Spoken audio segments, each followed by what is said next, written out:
Hey guys, and welcome to my beginner's guide to Idle Heroes. So, fun game this one. Like most games, a little bit overwhelming when you first start. And I want to YouTube the crap out of it before I started playing. But I did not find a video that I wanted to see. So I'm kind of making it for you. Going to basically go through very quickly everything on the screen here that you can click on and just say what it is. Try and be as simple as I can. And at the very end, I'll give a small tip on the heroes, maybe, and what to spend gems on. I think is something that is good to cover. So just to get right to it, the campaign, you probably know what that is already, your main source for gold, spirit, and experience. And this is sort of what the game revolves around. This is the natural way the game progresses. How far can you get in the campaign?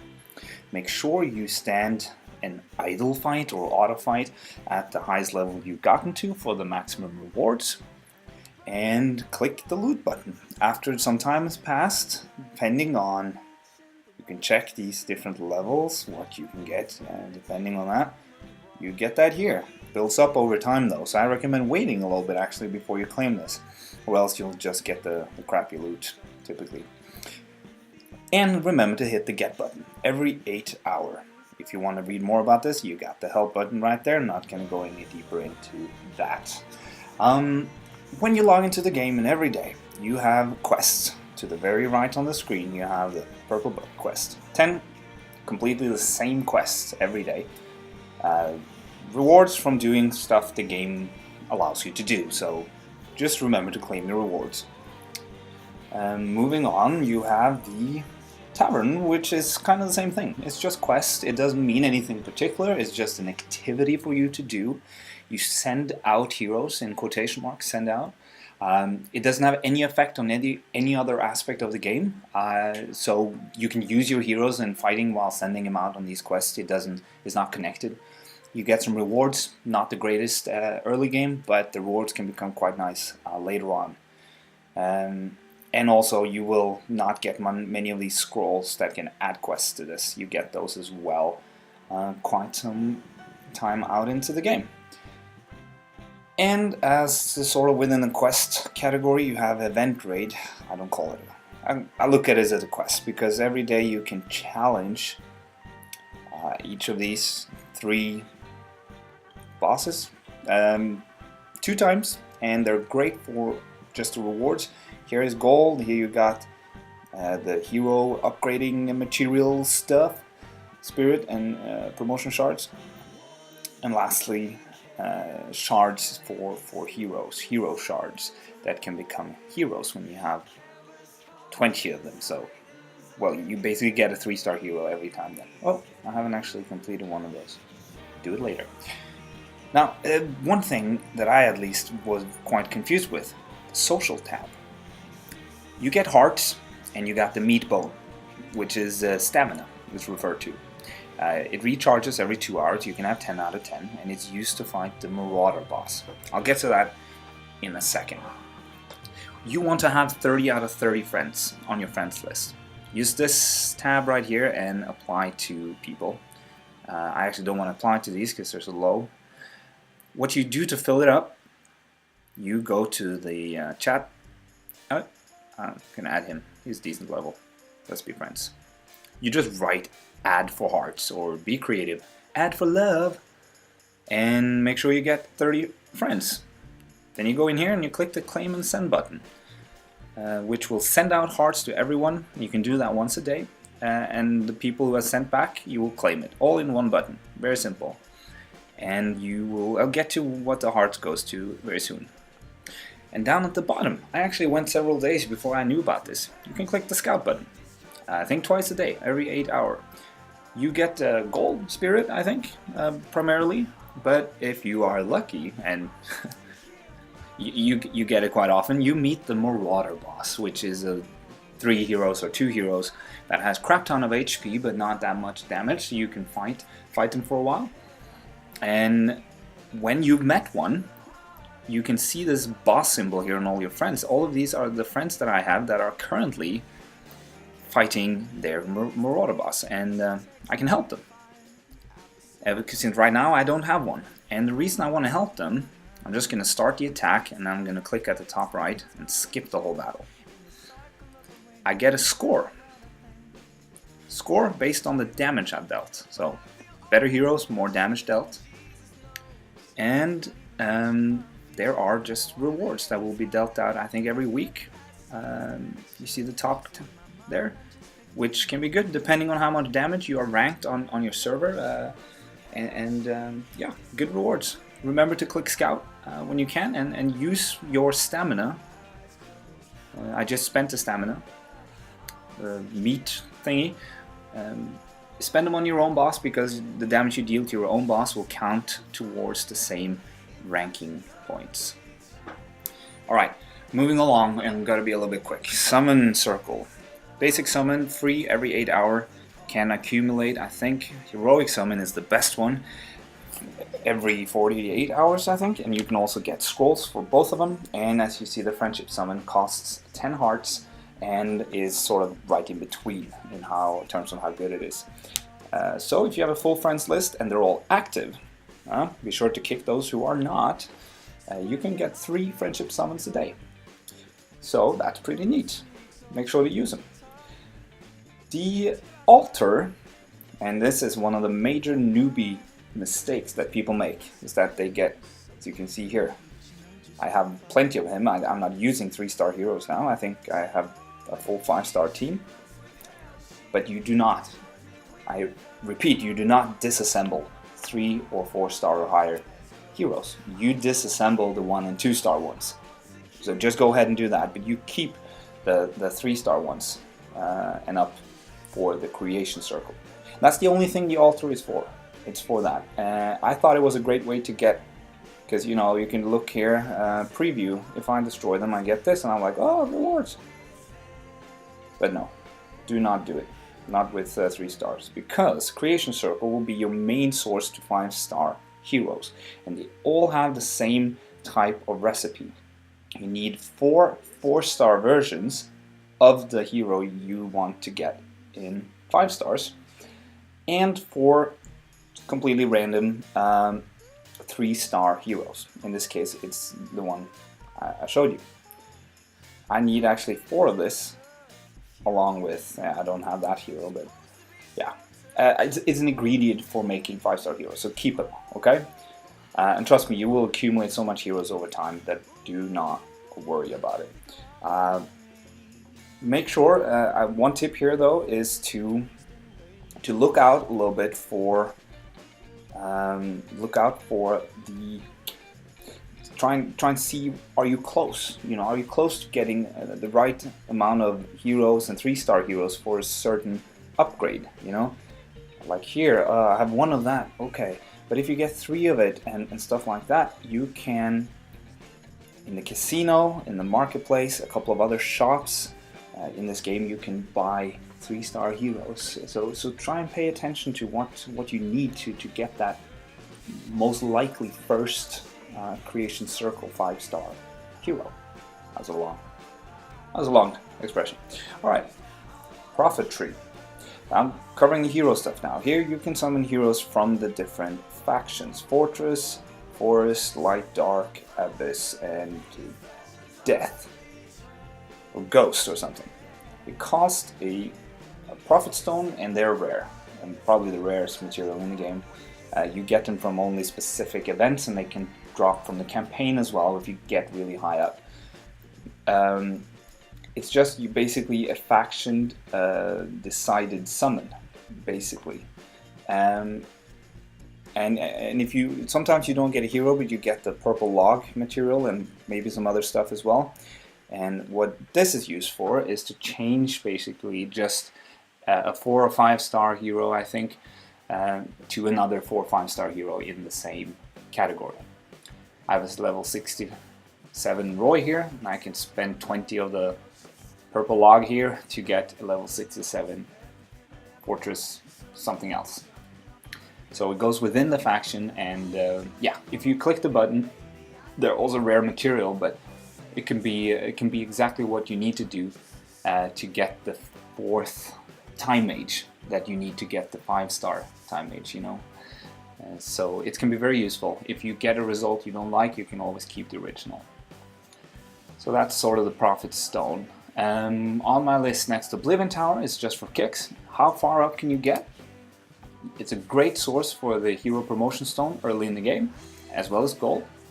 There's nothing in significance to it beyond that. Just see how far you get and enjoy the Hero Promotion Stones you get from it.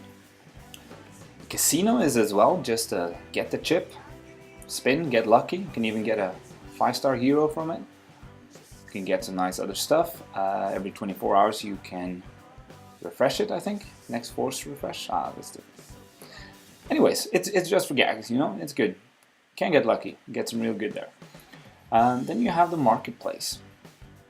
You can buy all kinds of things here. What I could recommend spending actually stuff on is actually Hero Promotion Stone, and the definitely best offer, at least that I've come across so far, is the 1000 Hero Promotion Stones for 600 gems. As you can see, but compared to what we're looking at right now, that's a good offer. You can refresh this market and refresh what you can buy from it every 3 hours. So keep on a lookout for it. I'm gonna use gems to refresh it now just to see what happens. Here's something you can also be on the lookout for.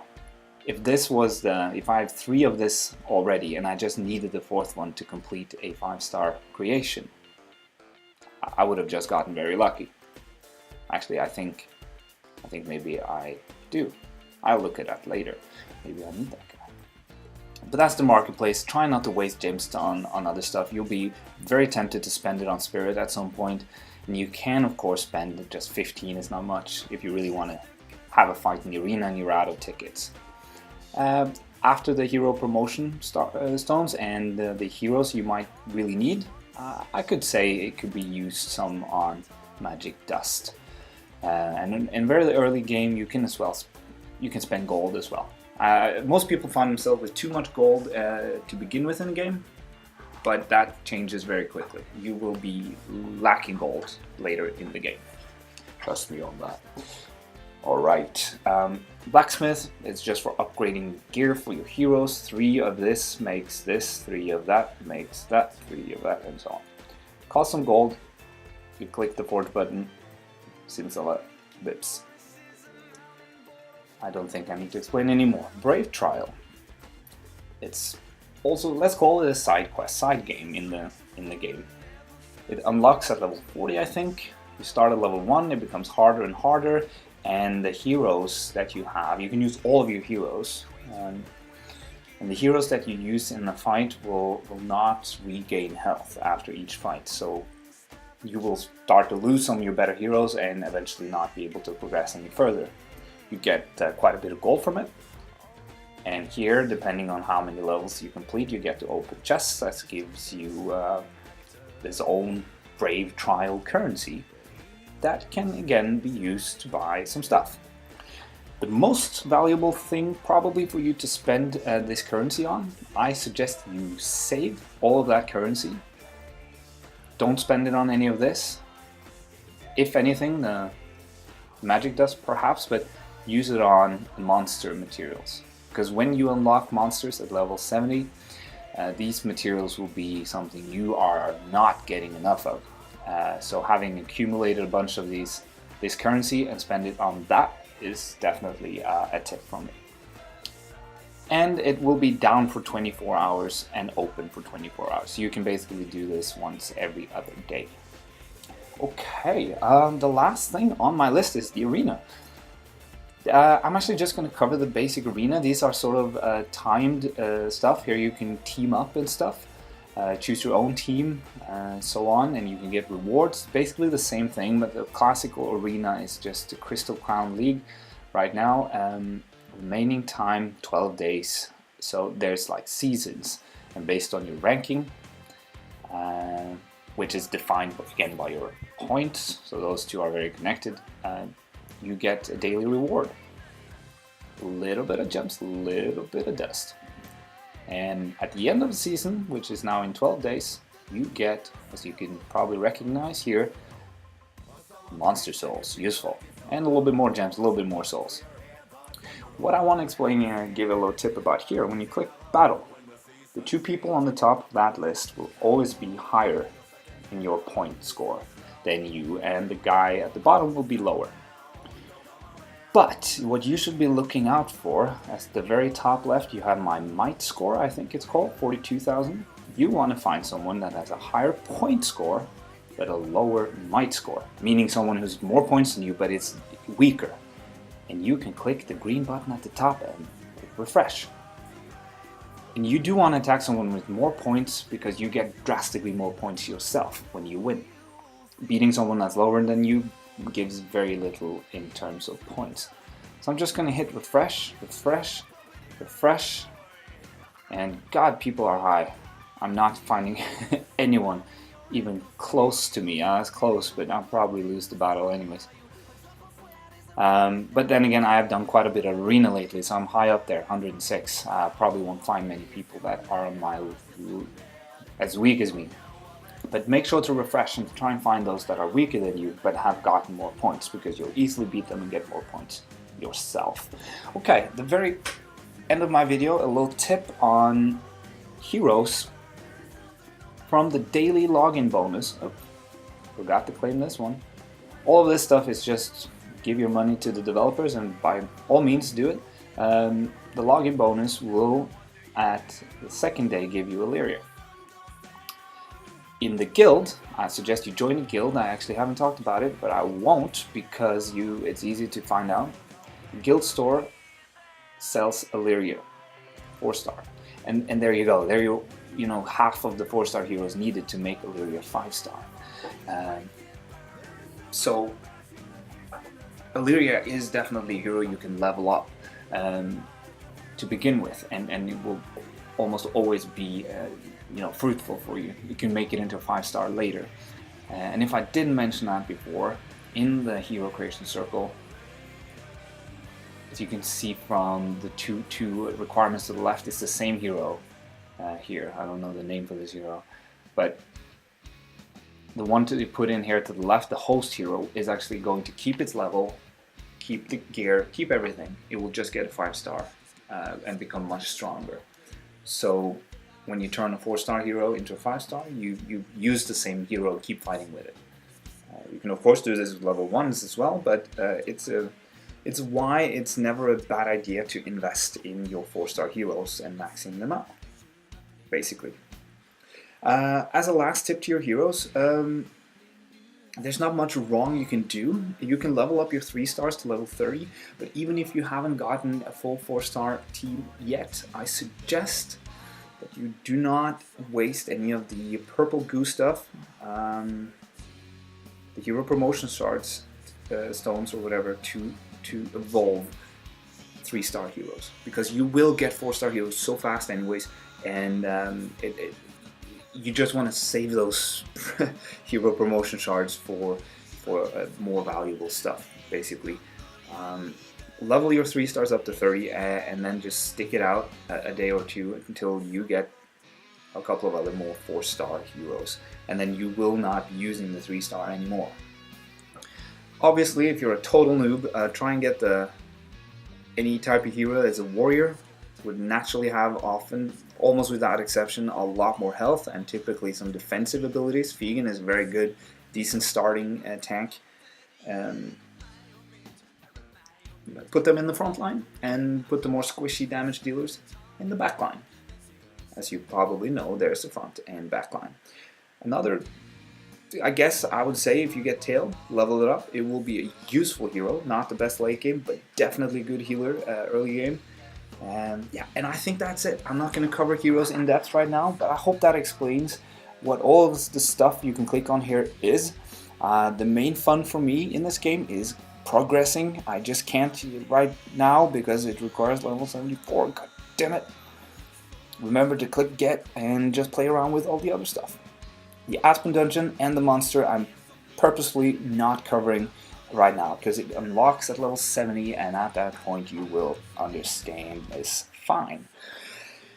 And that I hope it helped, guys. Let me know what you think in the comments below, and let me know if there's something I should be covering in my next video. I'm not sure if I'm doing another one. This is the first on this channel, so if you like it, let me know and I might do some more for you. Alright, have a great evening. Thanks for tuning in. Bye bye.